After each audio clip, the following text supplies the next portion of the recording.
Male privilege doesn't exist. Shut the fuck up. Let me cite the exact statistics people on the right cite, only with more details. 78% of suicides are men. But according to Time, starting in 2007, suicide rates for girls ages 10 to 14 began increasing annually by about 13% compared to about 7% for boys. For teens ages 15 to 19, rates for girls and boys went up by about 8% and 3.5% respectively. In 2015, according to previous federal data, rates among teen girls hit a 40-year high, and the disparity between male and female suicide rates has lessened considerably. In 1975, boys ages 10 to 14 died by suicide 3.14 times more than girls, but by 2016 they died 1.8 times more often. Wait a second, 1.8 times isn't more often than 78%? And why are we comparing men and women with suicide? What the fuck? 68% of homeless are men, according to inaccurate or possibly outdated statistics. According to a Forbes article by Eric Sherman, whose work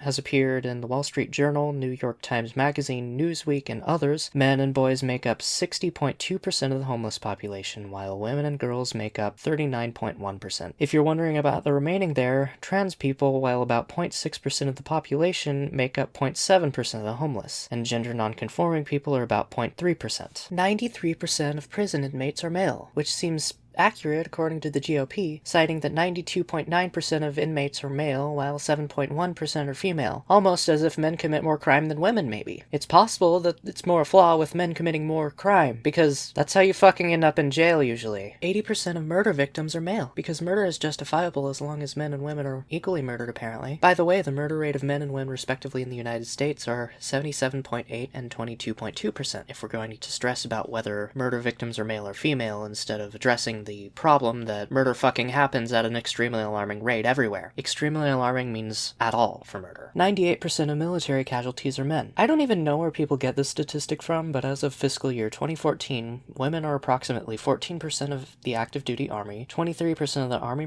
Reserve, and 16% of the Army National Guard. Do you notice that there's a massive disparity between men and women even registered in the aforementioned military branches? Maybe the reason why there's fewer female military casualties is because there's fewer women in the fucking military, you genius. 92% of workplace fatalities are men, and according to an article on Forbes by Chuck DeVore, Texas Public Policy Foundation Vice President and former California legislator, the safest occupations require education beyond high school, and with 5.7 per 100,000 for men versus 0.6 per 100,000 for women, take that as you will. Perhaps statistically women have the tact to pursue education for safer employment at a higher rate. Moving on to another statistic which is never brought up by the people claiming that male privilege doesn't exist. The wage gap. I understand that the people watching this video might be considering the fact that they watch Shoe on Head all the time, who claims that women aren't paid less, and she's a woman! However, according to Pay Scale, women still make 79 cents for every dollar made by men in the current year 2019. Now, I have no experience with this personally, because as a trans person, I'm deathly afraid of ever going into formal employment as my affirmed gender due to the ridicule and the likelihood of being rejected, whether it's rational or not. But I do know that even with the wage gap, entry-level jobs have shitty pay for everyone. I couldn't afford to pay for an apartment while I was working at GameStop, and I could barely even afford to pay for a sub-$1,000 PC in 6 fucking months of working constant midnight shifts during Black Friday in 2018. I couldn't imagine if I had the same ridicule of being a trans person and lower pay if I was open about being trans at the time. Everything I cited in this video is stuff you can find with a quick Google search. Full transparency here, I didn't even put a lot of effort into writing the script for this video. I didn't even put in the effort to have a correct punctuation and grammar. There's so many run-ons in this script, it's like one big run-on. If a big dummy like me can look up these statistics and immediately find contradictory results, I'm sure you all can type a few keywords into a search engine of your choosing and find the exact same thing. It's not hard, so if you're just trying to make it look like men don't have privilege, please stop. You're not helping any cause, you're just keeping women from being treated as equal for longer by being intentionally blind to the real disparities there. Men are indeed privileged in a lot of ways, and while women have their own privileges too, we're also the gender that's constantly sent unsolicited images of your genitalia through direct messages on Twitter the most often. And that's a screaming example of the subjugation of women. Men see us like sex toys, and we're not. The moral of the story is, if you're going to talk about how women aren't still oppressed, at least stop sending us pictures of your dick without permission. Please. Thank you. Wow, I guess I kinda derailed by talking about seeing dicks way more often than a lesbian once, huh? Well, if you liked this, and I can't imagine why you might have, consider checking out my Twitch and maybe my Twitter, where I try to not be political and mostly just shitpost because I have nothing better to do. I also have a Ko-Fi link down below. Please donate to me. I'm poor. I'm still living with my family members because capitalism wants me to. The art used in this video was made by one of my best friends. You should check her out. She needs an income too. See you in the next video unless I'm kicked out and can't do any more videos or support myself. Bye!